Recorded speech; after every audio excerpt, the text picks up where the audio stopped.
Ng hapon po sa lahat, isang maganda, mapagpala, mapagbiyaya at makadiyos po na hapon sa bawat isa. Mga kaibigan, sa araw na ito, ngayon ay linggo, bali 15 sa month of December 2024. Kataas-taasang hari, no? Ito yung ating pag-usapan ngayon. Awit na kata ng angka ni Kura upang awitin ng punong bang-aawit. Sa 1, magdiwang ang lahat na manlilikha. Pumalakpak kayong may awit at tuwa bilang pagpupuri sa Diyos na dakila. Purihin nawa ang Diyos sa pagbasa ng kanyang salita. Tayo manalangin. Pain, maraming salamat po sa iyong pagpapala sa bawat isa sa amin. Salamat, O Lord, sa iyong kabutihan sa bawat isa sa amin, Panginoon. Panginoon, maraming salamat sa iyo. Sa pangalan ni Jesus namin, Panginoon, tagapagligtas. Lahat po ay magsabi ng Amen and Amen.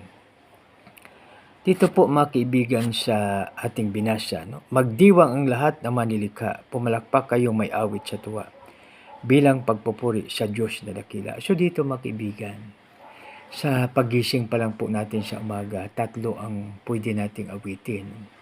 Awit ng papasalamat, awit ng papuri, at awit na pagsamba. No? So ang iba mga kaibigan, no? Yung kwento ni Bishop Morris, no? Yung kanyang tita daw, habang naglalaba, nagpupuri, at habang nagpupuri, minsan napupuspos ng banal na espiritu habang naglalaba yan. No? So, ibig sabihin na kahit siya'y naglalaba, ang kanyang isip at ang puso niya ay nakatuon sa ating Panginoon kasi nag-awit siya ng pasasalamat, papuri o pagsamba. No? So, pwede po pala natin gawin yan. No? Napupuspos siya ng banal na espiritu. So ngayon mga kaibigan, anumang busy tayo, kasi lahat man tayo ay mayroong siya, yung parang siya, the greatest equalizer. Isa sa mga equalizer po natin ay lahat po tayo, mayaman man tayo, anumang uri tayong klaseng tao, mayroon tayong 24 hours a day. So ibig sabihin na lahat ay love ni Lord, no? Kasi sumisikat ang araw sa masama at mabuti. Sumisikat ang buwan, yung mabituin sa gabi, no? So, ibig sabihin niya mga kaibigan na love po tayo ng ating Panginoon, no? Kaya siya ay kataas-taasang hari, no? Magdiwang ang lahat na manlilikha, no? So, ibig sabihin na every morning, dapat natin siyang papurihan talaga, no? So yun ang ating dapat na gagawin po sa ating Panginoon. No? Pagising sa umaga, awit ng papuri, pasasalamat at awit na pagsamba. No? So dahil sa ang kanyang maanghel ay binabantayan tayo sa buong gabi, no? Buong magdamag na hindi sila natutulog, hindi na iidlip dahil ang sabi, anghel ang siyang bantay ng may takot sa Diyos. No? Sa English pa, no? So angels encamp around those who fear Him. No? So, ibig sabihin, maraming maanghel ang nagbabantay sa atin. Sa tuang Diyos na si Yahweh, kataas-taasan ay dakilang haring dapat ay igalang. Siya'y naghahari sa sangkatauhan. No? So, lahat na paggalang ibibigay po natin. No? So, di ba, halimbawa, no? So, tayo ay papasok ng simbahan, o kung saan man tayo ng mga banal na lugar, to ginagalang po natin. No? So, tayong mga Pilipino ay Pilipinong mapagsamba. No? Pagpasok natin sa simbahan, talagang mag-sign of the cross o kung ano pa man ating practice. No? Na pag sa loob ng simbahan, walang magdamit ng hindi magandang damit, kundi talagang tinatawag natin na best Sunday dress. No? So, ibig sabihin na pinaka-the best na damit natin ating ginagamit para tayo ay magsamba sa ating Panginoon. No? So, di ba, best Sunday dress. No? Di ba, mayroong sa ibang grupo, mayroong tinatawag na First Communion. Pumaporma talaga yung mga bata, no? Sa First Communion nila. So, yun po ang kanilang ginagawa. No? So, dapat naman na tayo ay magalang sa ating Panginoon. Ang Diyos na si Yahweh, kataas-taasan, ay dakilang haring dapat na igalang. Siya ay naghahari sa sangkatauhan. So siya ang hari ng mahari, Diyos ng Diyos at Panginoon ng Panginoon. Tayo'y pinagwagi sa lahat ng tao, sa lahat ng bansay namamahala tayo. No? So, mga kaibigan, no? So, grabe ang blessings ng ating Panginoon sa atin. Siya ang pumili sa ating tahanan, ang lupang minana ng mahinirang. No? So, dito yung nagtutugo ito sa mga Israelites, no? Na si Lord ang pumili, na walled city na yung mga pinuntahan ng taga-Israel. Subalit, nakuha nila dahil sa tulong ng ating Panginoon. Lumuklok sa trono si Yahweh na ating Diyos. Sigawan at trumpita ang siyang tumutulong. Purihin ang Diyos, siya ay awitan, awitan ng hari, siya ay papurihan. So, papuri sa Diyos. No? Ang Diyos siyang hari ng lahat ng bansa, awit at purihin na manilikha.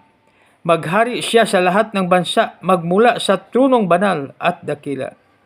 Sa mahinirang ng Diyos ni Abraham, sasama ang mga pamunuan ng lahat ng bansa sa sandaigdigan. Ang masandata ng lahat ng kawal, lahat ay sa Diyos na kataas-taasan. No? So, mga kaibigan, anumang pag-aari ng isang bansa, anumang kayamanan, galing kay Lord yan. Kaya lahat na ating pag-aari, lahat na ating mga tinatangkilik, anuman, no, ay galing kay Lord yan. No? So, ibig sabihin na, kasi siya po ang nagbibigay sa atin ng strength, wisdom, knowledge, and understanding upang tayo ay pamuhay ng tama na ayon sa kanyang kagustuhan. No? So, ibig sabihin para sa iyang kaluwalhatian. Kaya napakaganda makibida na araw-araw, no? Paggising pa lang siya, umawit tayo ng papuri, pagsamba, pasasalamat. Para sa ating anumang gagawin natin sa araw na yan, naalaala po natin siya. Tapos sa gabi, ganun din, no?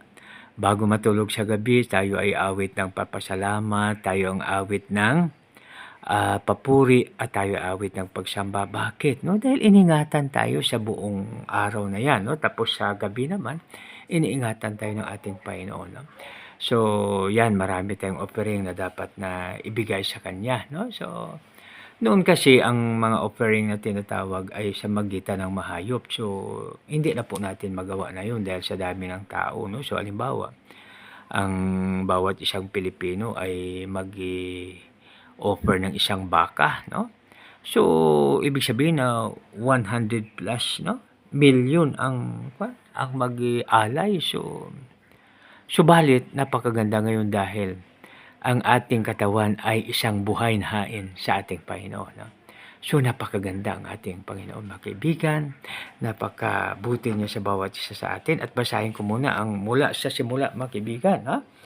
Kataas-taasang hari, awit at kata ng angka ni Kora upang awitin ng punong mang-aawit. Magdiwang ang lahat na manilikha, pumalakpak kayong may awit at tuwa, bilang pagpupuri sa Diyos na dakila. Ang Diyos na si Yahweh kataas-taasan ay dakilang haring dapat na igalang. Siya'y naghari sa sangkatauhan, tayo'y pinagwagi sa lahat ng tao, sa lahat ng bansay na mamahala tayo.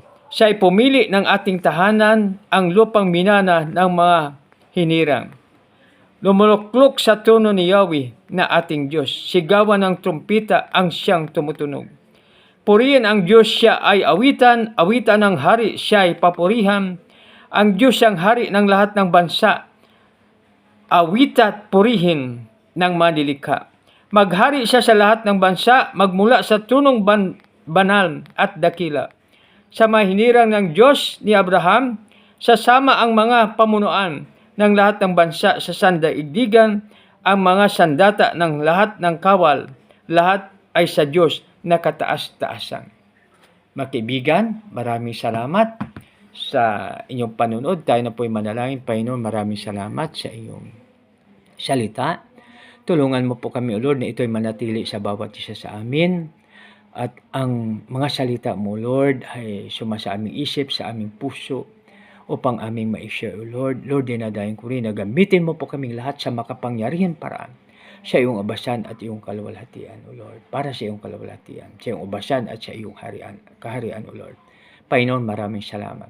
Sa aming dakilang Ama, ang Diyos ni Abraham, Isaac at Jacob, dinadahin po namin ito sa matamis sa pangalan.